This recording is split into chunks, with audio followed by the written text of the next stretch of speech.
क्या कभी सोचा है कि हमारे जंगलों की कोई कीमत हो सकती है? वो जंगल जो हमें सांसें देते हैं, क्या हम उन पर कोई प्राइस टैग लगा सकते हैं? आज हम एक ऐसी ही अनोखी कहानी जानने वाले हैं, जहां आंकड़ों के जरिए हमें प्रकृति के उस अनमोल खजाने की कीमत पता चलेगी, जिसे हम अक्सर फॉर ग्रांटेड ले लेते हैं। स्क्रीन पर ये जो नंबर दिख रहा है 620.97 हजार करोड़ रुपए, ये क्या हो सकता है? ये किसी बहुत बड़ी कंपनी का प्रॉफिट नहीं है और ना ही किसी मेगा प्रोजेक्ट का बजट। ये तो हमारे जंगलों के उस साइलेंट काम की कीमत है जो हमारी हवा साफ करते हैं, मौसम को कंट्रोल में रखते हैं और सही मायनों में हमें जिंदा रखते हैं। तो चलिए आज इस छुपे हुए खजाने की पड़ते खोलते हैं। हम बात कर रहे हैं environmental accounting on forest 2025 report की। देखिए, ये कोई मामूली सरकारी दस्तावेज नहीं है, बल्कि ये भारत की वो पहली कोशिश है जिसमें हमारी प्राकृतिक विरासत, हमारे जंगलों पर एक डिटेल्ड इकोनॉमिक प्राइस टैग लगाया गया है। अब सवाल ये कि ये अचानक खबरों में क्यों है? वो इसलिए क्योंकि 25 सितंबर 2025 को ministry of statistics and programme implementation यानी मोस्पी ने ये ऐतिहासिक रिपोर्ट जारी की है। और देखिए, ये ऐतिहासिक इसलिए है क्योंकि अब हम सिर्फ भावनाओं के आधार पर नहीं, बल्कि ठोस डेटा के आधार पर जंगलों की बात कर सकते हैं। इस रिपोर्ट ने जंगलों की कीमत को दो हिस्सों में बांटा है। पहला है प्रोविजनिंग सर्विसेज, मतलब वो चीज़ें जो हमें सीधे सीधे मिलती हैं, जैसे लकड़ी, जड़ी बूटियाँ। इनकी कीमतें करीब 38,000 करोड़ रुपए। लेकिन असली कहानी तो दूसरे हिस्से में है, रेगुलेटिंग सर्विसेज। ये वो काम है जो हमें दिखाई नहीं देता, जैसे कार्बन को सोखना, बाढ़ को रोकना।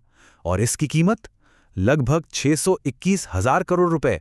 सोचिए, यह बिल्कुल वैसा है जैसे हम हवा और पानी को मुफ्त का मान लेते हैं, जबकि असल बिल तो उन्हीं का है। तो पैसों में तो कीमत हमने देख ली, लेकिन जमीन पर क्या हाल है हमारे जंगलों का? क्या वो असल में बढ़ भी रहे हैं? चलिए अब भारत की ग्रीन बैलेंस शीट पर एक नजर डालते हैं। और यहाँ एक बहुत बड़ी खुशखबरी है। पिछले एक दशक में भारत का फॉरेस्ट कवर 17,444 स्क्वायर किलोमीटर्स बढ़ा है। अंदाजा लगाइए, ये दिल्ली के एरिया से लगभग 12 गुना ज्यादा है।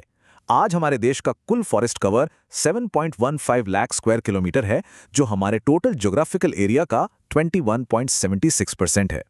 अब सवाल ये कि इस शानदार बढ़ोतरी का क्रेडिट किन राज्यों को जाता है? इस चार्ट में देखिए, केरल सबसे आगे है, उसके ठीक बाद कर्नाटक और तमिलनाडु का नंबर आता है। जाहिर है, इन राज्यों की लोकल पॉलिसीज और लोगों की भागीदारी रंग ला रही है। लेकिन कहानी सिर्फ एरिया बढ़ने की नहीं है। रिपोर्ट एक और दिलचस्प चीज बताती है, ग्रोइंग स्टॉक।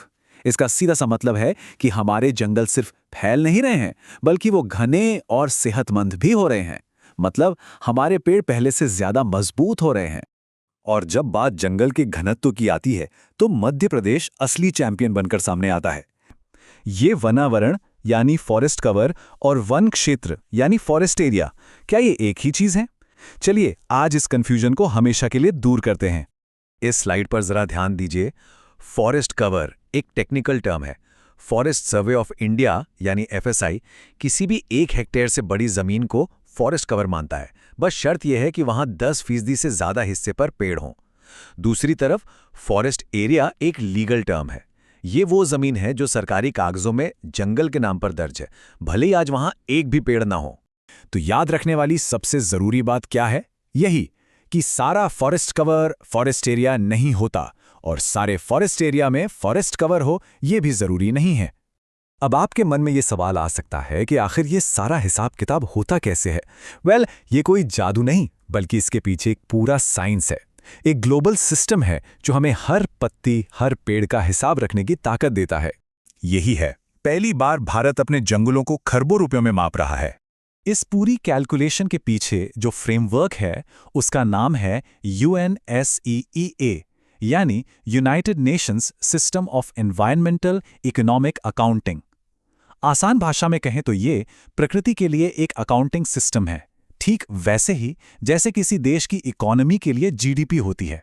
और हाँ, ये सब रातों रात नहीं हुआ, ये एक लंबी यात्रा रही है। 2012 में ये ग्लोबल लेवल पर अपनाया गया, 2018 में भारत ने इसे फॉर्मली अडैप्ट किया, और आज 2025 में ये एक पावरफुल रिपोर्ट की शक्ल में हमारे सामने है।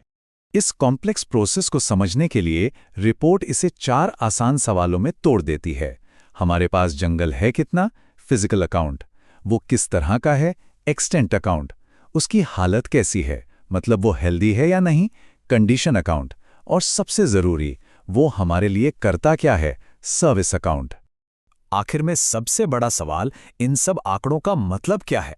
ये सिर्फ कुछ नंबर्स नहीं हैं, इसका हमारी पॉलिसीज पर, हमारे भविष्य पर और हमारी रोजमर्रा की जिंदगी पर बहुत गहरा असर पड़ता है।